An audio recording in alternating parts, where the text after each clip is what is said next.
Jadi di sana itu kita mencetak ada baju kaos secara digital printing, ada juga yang sablon manual.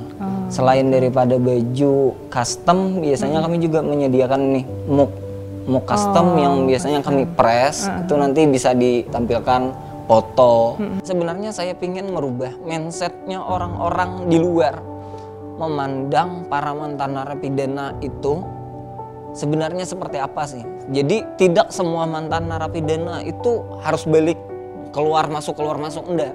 Jadi masih banyak sih sebenarnya kalau mantan narapidana itu sebenarnya masih bisa sukses gitu. Itu yang sebenarnya yang pengen saya buktikan.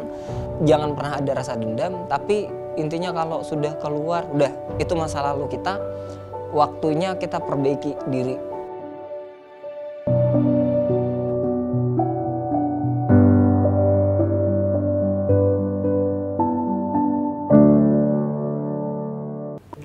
Assalamualaikum warahmatullahi wabarakatuh.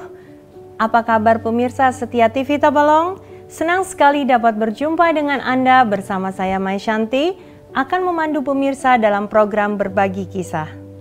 Pemirsa, pada episode kali ini kita akan mengangkat tema kisah mantan narapidana sukses dalam berwirausaha. Kali ini telah hadir narasumber kita yaitu Mas Rifai. Assalamualaikum Mas. Waalaikumsalam warahmatullahi wabarakatuh. Apa kabar? Alhamdulillah baik Bu. Alhamdulillah sehat ya. Mas, di segmen awal ini saya ingin berkenalan lebih lanjut dengan Mas Rifai. Oke, Mas berbicara mengenai usaha Mas Rifai.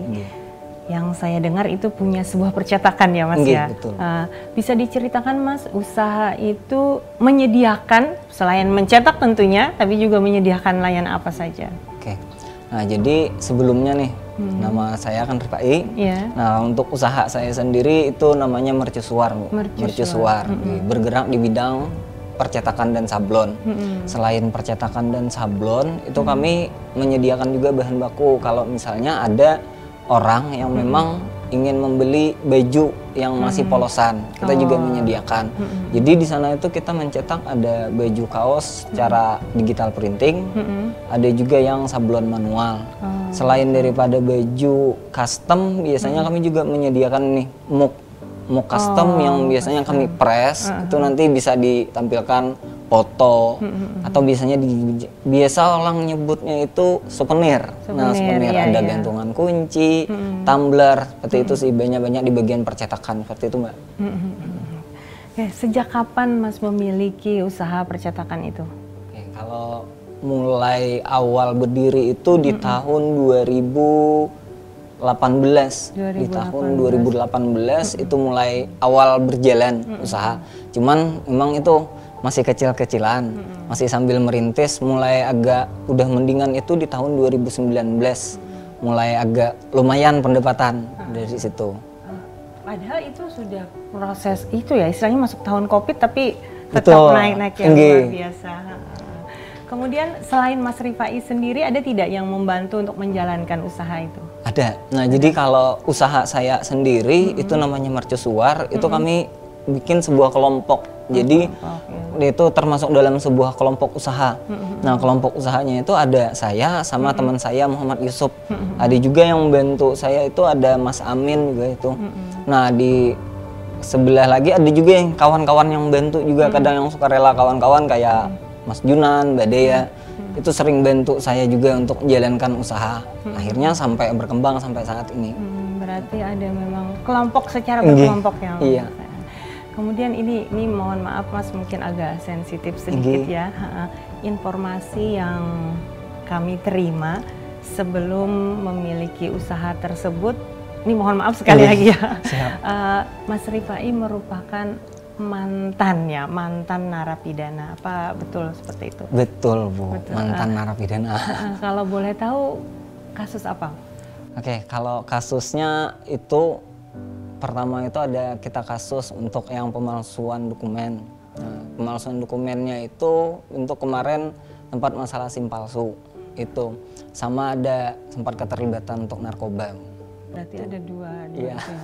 Luar biasa Mas, tapi sekarang saya tidak melihat ke flashbacknya ya, tapi yang sekarang, karena kita hidup untuk masa sekarang dan akan datang. Oke. Kemudian ini masih terkait kasus tadi, berapa lama Mas? Kalau saya sempat itu di kandangan itu sempat menjalani 2 bulan. Di kandangan? Iya, di kandangan. Habis itu sempat juga di Tabelong, di Rutan Tanjung. Itu menjalannya 8 bulan. Habis itu setelah itu baru menjalani wajib lapor lagi itu selama 2 bulan. Itu. Ya. Dan tidak akan lagi terulang Mas ya? Amin. Tidak akan lagi terulang. Oke. Terus selama ditahan nih Mas, cerita masih di balik jeruji istilahnya, itu digabung atau seperti apa Mas para napi ini, atau punya tersendiri misalnya ini untuk kasus narkoba, ini untuk kasus yang pemalsuan dokumen itu? Oke, kalau di rutan ya, kalau masih di tahanan Polres ya semuanya gabung sih kalau di Polres. Tapi kalau saat di rutan, kalau di rutan itu saat kita datang itu ada yang namanya kamar pengenalan dulu, supaya ya ibaratnya cuacanya nggak langsung drop berubah. Jadi ada yang namanya kamar pinaling nih, kalau biasanya narapidana itu bilangnya pinaling. Sebelum kita ada vonis hukuman itu baru dipindahkan ke kamar napi, benar-benar kamar napi. Kalau saya kemarin tergabung di kamar para tim narkoba, narapidana narkoba gitu, tergabungnya. Terus bisa diceritakan gambaran atau apa ya istilahnya, kehidupan di sana tuh seperti apa sih sebenarnya? Karena kan nauzubillah ya, saya juga nggak mau di sana, hanya melihat di ini aja di televisi seperti itu. Jadi kalau suka dukanya ada, suka dukanya ada. Kalau sukanya itu ya memang banyak teman, banyak kumpul-kumpul teman-teman. Cuman dukanya itu kadang ya ini, kita tidur dempet-dempetan, gitu kadang timbul. Jadi sempat pengalaman saya itu waktu tahun berapa ya itu yang bener-bener semua rutan itu memang full-fullnya. Jadi rutan itu ya kita dempet-dempetan tidur. Ada yang kadang tidurnya sampai di bawah, gitu di bawah. Habis itu tidur ya mepet-mepetan. Kadang gantian, ada juga yang kadang gantian. Itu tidur memang pas waktu tidur gantian karena memang nggak muat kemarin tuh, sempat nggak muat. Sebelum ada perpindahan tahanan gitu. Jadi memang sempat ada mengalami yang namanya full kamar gitu. Full kamar ya. Oke, berarti tidak ada batasan maksimal di situ ya istilahnya? Sebenarnya batas maksimalnya ada Bu, cuman karena memang sudah nggak ada pemindahan atau apa ya udah ditampung semaksimalnya lah kalau bisa mungkin dimuatkan. Oke, kan yang saya dengar dan saya lihat nih juga ya di televisi itu biasanya para napi atau narapidana itu diberikan sebuah keterampilan biasanya di sana ya ada. Nah itu bagaimana dengan Mas sendiri? Apakah di sana juga seperti itu? Kalau saya kemarin itu ya, jadi kalau sebenarnya untuk keterampilan itu ada beberapa narapidana yang memang keterampilannya diajarkan khusus di dalam jeruji, hanya itu aja. Ada juga yang keterampilan yang memang diajak keluar gitu. Nah kalau kita disebutnya itu tamping. Tamping. Ada tamping kunci. Ada tamping kunci yang mereka dipercaya oleh para penjaga rutan itu biasanya sipir kan.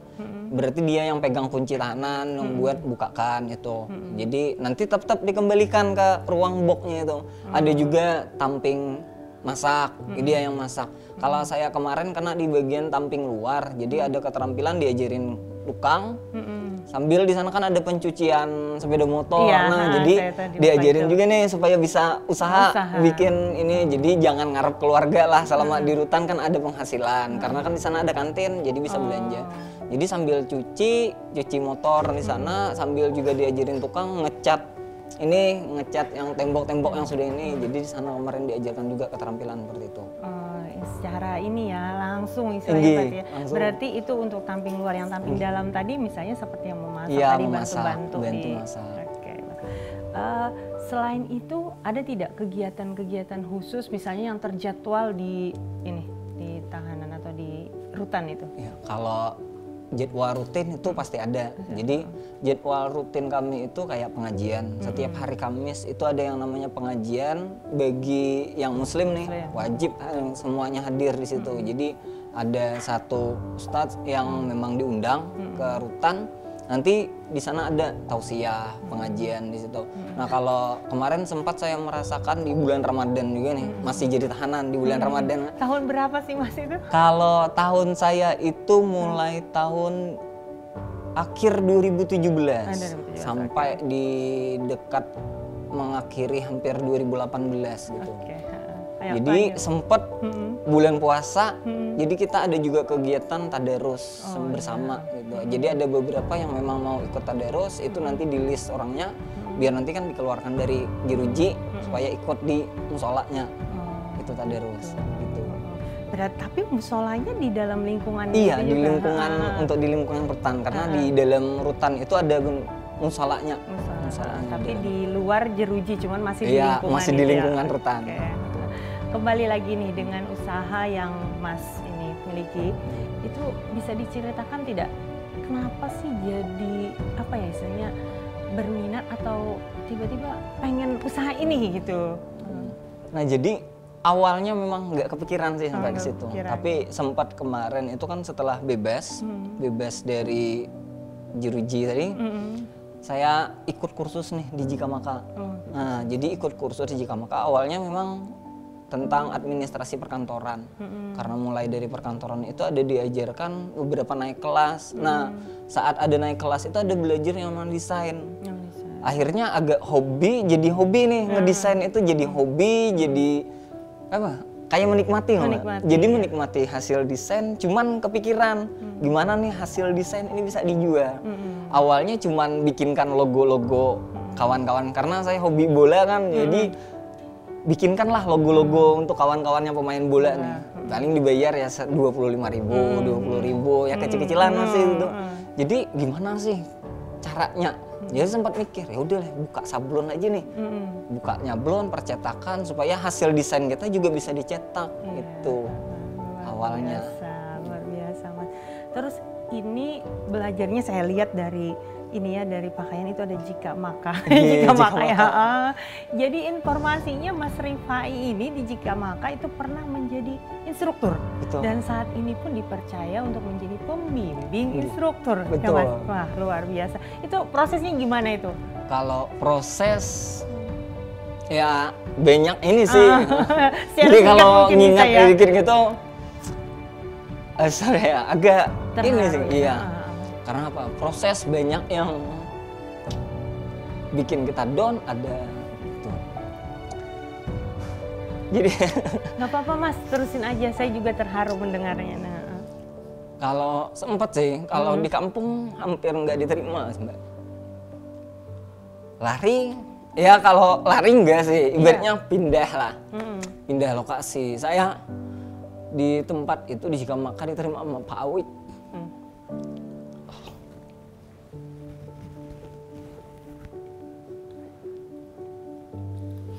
Sorry ya.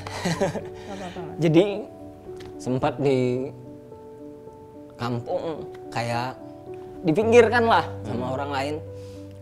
Kalau ibaratnya dendam enggak, cuman ingat pasti gitu, ingat pasti. Jadi sempat udah kursus ikut di Jikamaka, terima sama Pak Awik, tinggal tempat Pak Awik, tidur tempat Pak Awik di Jikamaka di base camp.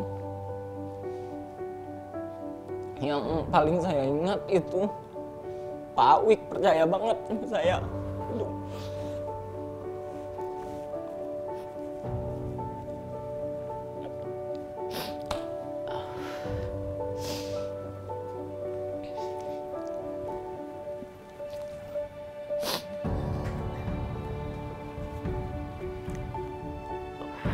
Karena memang Mas, kita hidup tadi seperti saya sebutkan, kita tidak melihat ke belakang, tapi kita hidup di masa sekarang dan akan datang. Betul. Mungkin itu yang beliau percaya, yang beliau lihat dari Mas sendiri. Jadi sempat waktu belajar Jikamaka diajarin ini Word, Excel, PowerPoint. Setelah lulus belajarlah naik kelas kayak jadi instruktur dulu. Nah saat belajar jadi instruktur ada orang yang mau privat nih. Nah pertama kali penghasilan saya di Jikamaka itu tidak orang datang mau privat sama Pak Awik, lalu Pak Awik datang sama saya, ini duit kamu ngajar orang privat awalnya yakin Pak nyuruh saya nih, yakin. Iya yakin, ambil duitnya, ambil. Habis itu sempat balik ke rumah, sempat balik pulang lah ke rumah dulu hari itu. Malam kepikiran ngomong sama Pak Awik, ngechat lah di WA kan, di WhatsApp itu ngechat, Pak yakin Pak nyuruh saya nih buat ngajar? Iya yakin, kenapa emang? Bapak tahu nih, saya kan mantan napi Pak. Kalau saya bawa kabur duitnya nih, habis itu saya nggak ngajar, Bapak yakin mau percaya? Jadi Pak Awik itu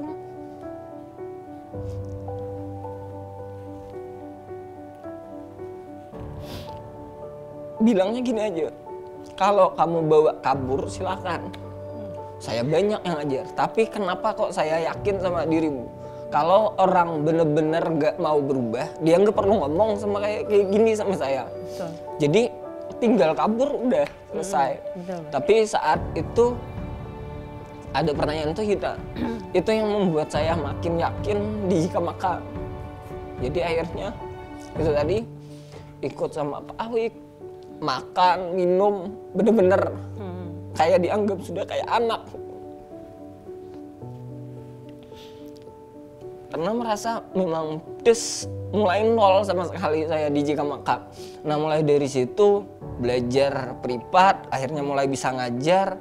Habis itu naik kelas lagi, diajarin lagi untuk kayak public speakingnya dia lancarin lagi sama Pak Awik, diajarin bener-bener dibimbing oleh sama Pak Awik di Jika Maka. Naik kelas jadi instruktur. Nah mulai jadi instruktur itu mulai belajar ngasah lagi. Sampai akhirnya Pak Awik percaya lagi nih, udah dirimu ikut lomba aja udah, nah ikutlah lomba instruktur. Akhirnya ada beberapa prestasi sih. Lalu diangkat lah sama Pak Awik, ya udah dirimu sekarang gak perlu ngajar. Yang paling penting kita di sini bisa ciptakan penerus lagi, leader-leader baru kata Pak Awik. Dirimu sudah tahapannya udah mulailah bisa ngajarin instruktur. Karena kalau dulu itu yang ngajarin instruktur itu Pak Awik sendiri yang langsung terjun. Akhirnya udah Pak Awik udah dilepas, tetap lepas, akhirnya saya yang ngajarin instruktur supaya bisa cara ngajar gini, cara attitude-nya buat ngajar gini, stepnya by one-nya gimana. Jadi itu awalnya sih sampai diangkat jadi Pak Awik sampai ke tahap ini jadi koordinator seluruh instruktur Jika Maka. Itu proses yang panjang memang, tidak hanya berurai air mata ya. Saya juga yang mendengar, apalagi Mas sendiri yang ini ya yang mengalaminya. Oke pemirsa, menarik sekali perbincangan kita kali ini. Tetapi kita tetap harus istirahat dulu sebentar. Jangan kemana-mana, tetap di program Berbagi Kisah.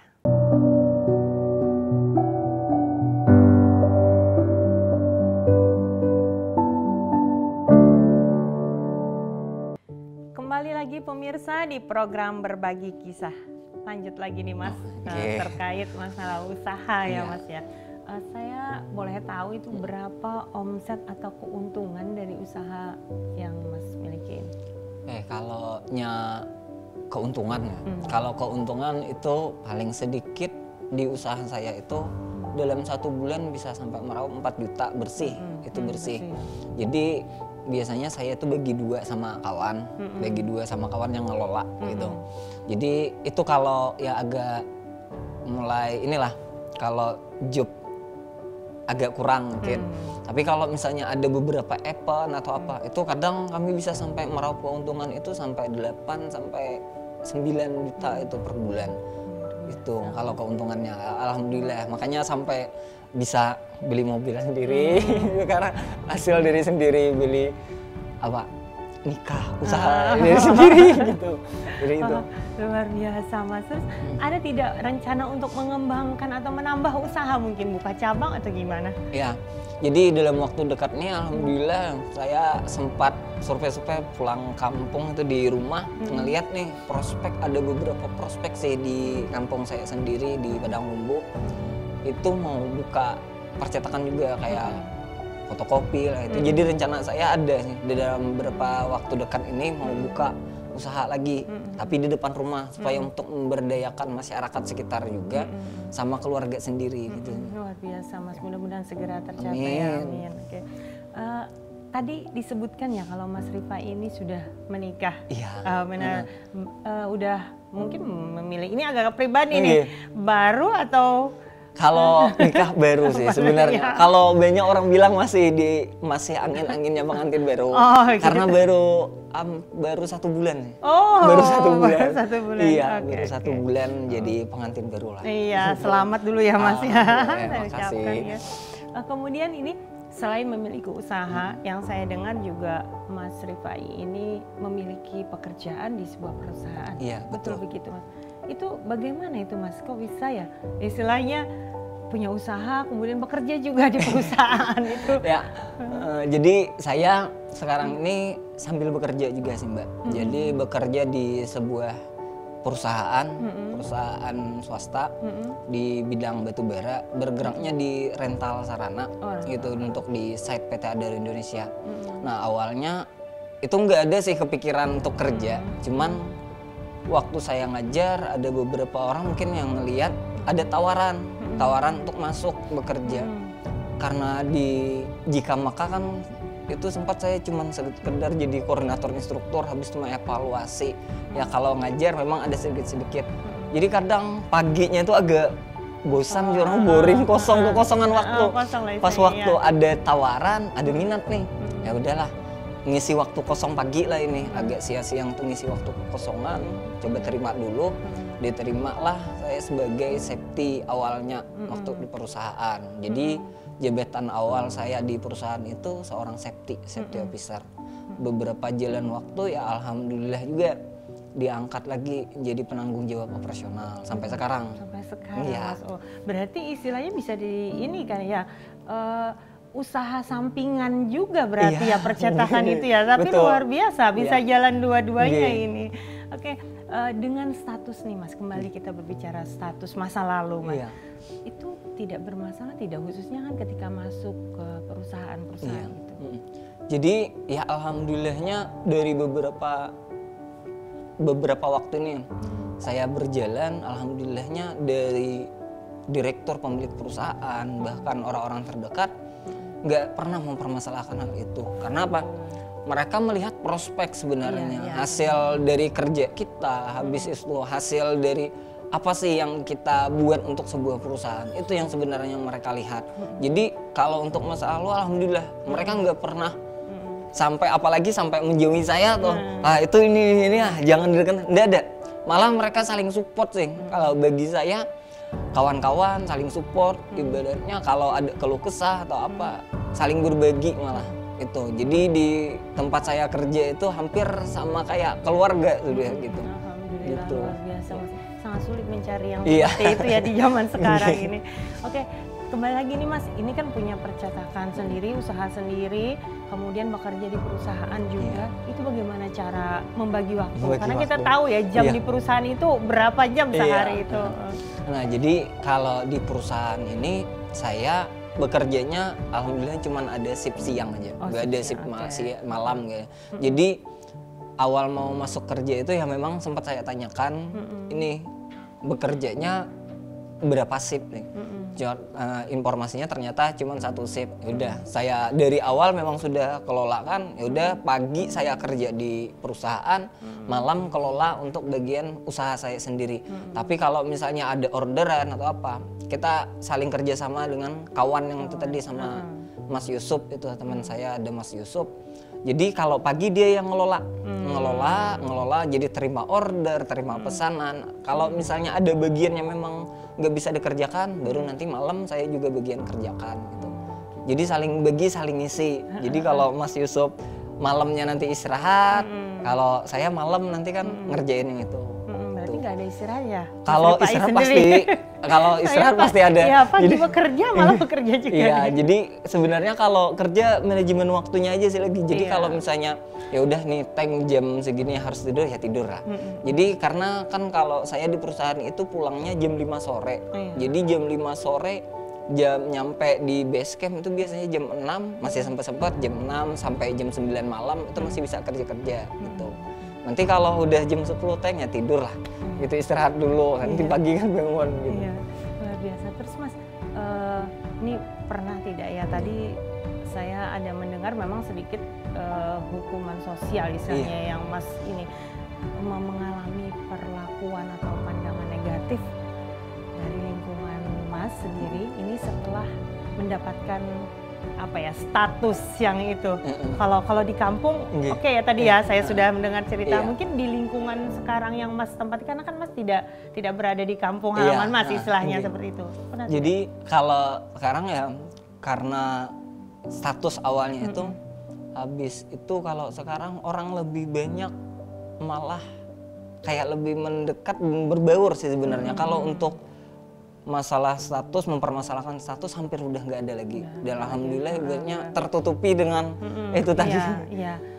Kinerja kita kemudian apa yang kita buat sekarang ya tadi benar sekali. Kemudian Mas, ini orang yang paling berperan dalam karir tadi selain Pak Awik tadi ya, tentu ada yang sampai saat ini saya yakin pasti ada. Siapa itu kalau boleh disebutkan gimana Mas? Jadi kalau untuk yang paling berperan sih sebenarnya yang paling pertama orang tua sih. Itu selain dari Pak Awik tadi orang tua, sama ada saya punya saudara, adik selalu support gue. Gak tahu ya, adik saya itu yang paling dekat sama saya. Kalaupun saya lagi berantem sama yang lain, dia yang paling bisa damaikan. Adik saya itu nih, walaupun dia udah punya keluarga sih sebenarnya, cuman saat saya di luar, saat dimanapun dia selalu support, ngasih wejangan, cukuplah dirimu jangan sampai gini. Coba lihat orang tua, dia yang paling sering ngasih masukan. Sama ada adik saya perempuan satu terakhir, itu yang kadang coba dia kalau ngomong sama saya itu bukan kakak sih, karena ngikut sama ini ponakan saya kan saya seumuran sama adik saya yang paling kecil itu. Kalau bilang sama saya manggil om sudahlah jangan terlalu gitu, ini dia yang paling support. Udah usaha apa kadang saya punya yang usaha saya sendiri pun kadang kalau sambil jalan-jalan dia datang bantuin ini sambil jalan usaha, sampai akhirnya dia ikut juga sampai ikut saya di Jikamaka gitu. Sama ini sih ada ya alhamdulillah yang support saya juga pasangan baru saya, itu sampai sekarang benar-benar support. Bahkan sempat dari awal saya sempat nanya, yakin mau terima saya dengan status ini? Saya nggak mandang dirimu dulu apa, yang penting hari ini dirimu bisa tanggung jawab sama saya, habis itu mau sama saya, udah selesai. Jadi peran keluarga sama orang yang terdekat itu memang paling penting bagi saya. Itu yang selalu support adik saya gitu. Luar biasa. Orang yang terdekat yang selalu support tadi ya. Dan tadi saya bisa garis bawahi bahwa usia itu tidak menentukan kedewasaan seseorang. Betul. Ya. Buktinya tadi ya, adik yang lebih banyak ini ya, tapi luar biasa Mas. Kemudian Mas Rifa, ini terkait prestasi yang pernah saya dengar ini ya. Mas Rifa itu pernah memiliki berbagai macam prestasi. Tapi Mas, saya tidak ingin di sesi berikut ini, nanti setelahnya. Oke pemirsa, tetap di program Berbagi Kisah.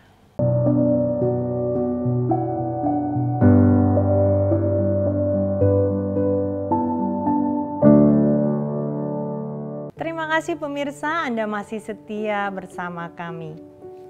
Mas, ini kita kembali lagi tadi ya, yang sempat terpotong di segmen kedua. Itu berbicara masalah prestasi. Yang saya dengar Mas ini juga memiliki banyak prestasi. Bisa disebutkan Mas atau diceritakan tentang prestasi-prestasi tersebut? Oke, jadi kalau untuk prestasi, alhamdulillah ada beberapa prestasi yang sudah saya terima. Salah satunya itu ini juara 2 untuk desain kemasan serta balong kemarin di waktu acara Hari Koperasi. Itu Hari Koperasi ada diadakan lomba desain kemasan. Situ salah satunya. Yang kedua itu setelah saya jadi instruktur Jikamaka tadi, saya dikirim dan ditunjuk sama Pak Awik untuk mewakili Tabalong. Sebelumnya mewakili ini daerah dulu. Daerah di Tabalong kita ada lomba instruktur seluruh Tabalong. Alhamdulillah saya itu menyabet juara 1 di Tabalong. Setelah itu untuk dikirimkan ke BP PAUD Banjarbaru untuk mewakili Kabupaten Tabalong di tingkat provinsi. Nah, alhamdulillahnya saya dapat juara 3 di tingkat provinsi. Setelah itu berjalan, saya ditunjuk lagi sama Pak Awik untuk mewakili Kalimantan Selatan di tingkat nasional untuk metodologi instruktur seluruh Indonesia. Nah, alhamdulillahnya di sana saya bersaing dari beberapa provinsi sana. Alhamdulillah menyabet terbaik ketiga untuk metodologi instruktur seluruh Indonesia. Itu sih beberapa prestasi yang saya raih untuk yang individu. Sama di tahun 2020 itu saya dari Kementerian Pemuda dan Olahraga itu dapat penghargaan untuk jadi pemuda pelopor. Nah, sebelum jadi pemuda pelopor itu saya ada mengikuti lomba untuk pemuda pelopornya.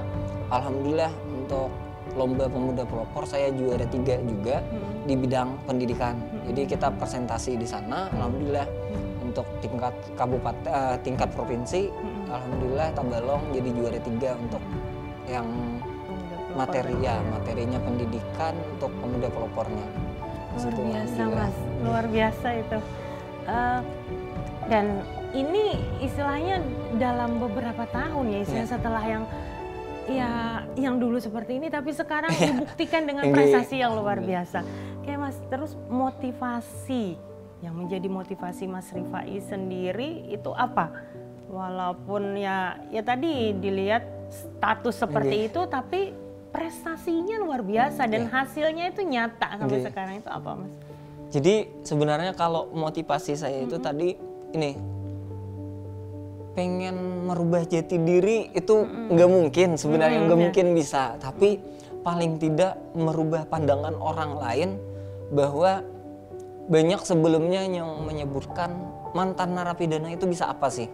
Jadi sebenarnya saya ingin merubah mindsetnya orang-orang di luar, memandang para mantan narapidana itu sebenarnya seperti apa sih. Jadi tidak semua mantan narapidana itu harus balik keluar masuk enggak. Jadi masih banyak sih sebenarnya kalau mantan narapidana itu sebenarnya masih bisa sukses. Itu yang sebenarnya yang pengen saya buktikan. Dan alhamdulillah bisa gitu, sampai akhirnya juga saya bisa bikin usaha sendiri, dan bahkan untuk yang usaha saya sendiri juga dapat penghargaan untuk usaha saya sendiri. Penghargaan kami itu menjadikan kelompok usaha pemuda produktif itu dari Kemenpora juga diserahkan langsung sama gubernur. Itu langsung alhamdulillah usaha kita diakui oleh Gubernur Kalimantan Selatan. Luar biasa Mas, luar biasa. Mas, berbicara target pasti ada ya? Ada. Apa Mas targetnya Mas? Target ke depannya? Kalau target ke depan ya pengennya sih pengen punya usaha sendiri, usaha itu tadi berkembang sampai akhirnya bisa sampai benar-benar itu tadi bisa bermanfaat untuk masyarakat, bukan hanya keluarga dan orang kita sekitar, tapi juga bisa masyarakat. Itu membuka peluang usaha buat masyarakat. Jadi kalau dulu kita dicarikan peluang usaha nih sama Pak Awik saya, karena mikirnya gini, Pak Awik dulu bikinkan peluang usaha buat saya, sekarang giliran saya memberikan peluang usaha bagi orang lain biasa gitu. Mas. Terakhir nih Mas, ada tidak pesan-pesan kepada mantan napi maupun teman-teman Mas Rifai yang saat ini masih berada di ini ya, agar istilahnya belajar dari kesalahan kita menghasilkan kesuksesan. Jadi kalau pesan saya sih cuman ini sih, saat keluar jangan pernah merasa minder gitu, jangan pernah merasa minder. Karena apa? Karena kalau kita merasa minder, akhirnya kita mikirnya hanya cuman mikir gimana cara balas dendam, itu aja sih gitu. Jadi jangan pernah ada rasa dendam, tapi intinya kalau sudah keluar, udah itu masa lalu kita, waktunya kita perbaiki diri.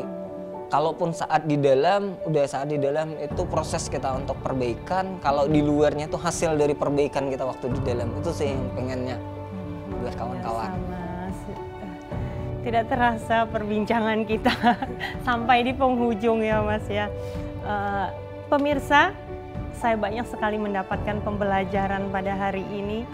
Biarkan masa lalu itu berlalu, jadikan dia pembelajaran karena kita hidup di masa sekarang dan akan datang. Terima kasih sekali lagi kepada Mas Rifai yang telah meluangkan waktunya di acara ini. Saya Mai Shanti beserta kru yang bertugas pamit undur diri. Tetap saksikan program Berbagi Kisah, tayang setiap hari Minggu pukul 8 malam hanya di TV Tabalong dan YouTube program TV Tabalong. Akhir kata, wassalamualaikum warahmatullahi wabarakatuh.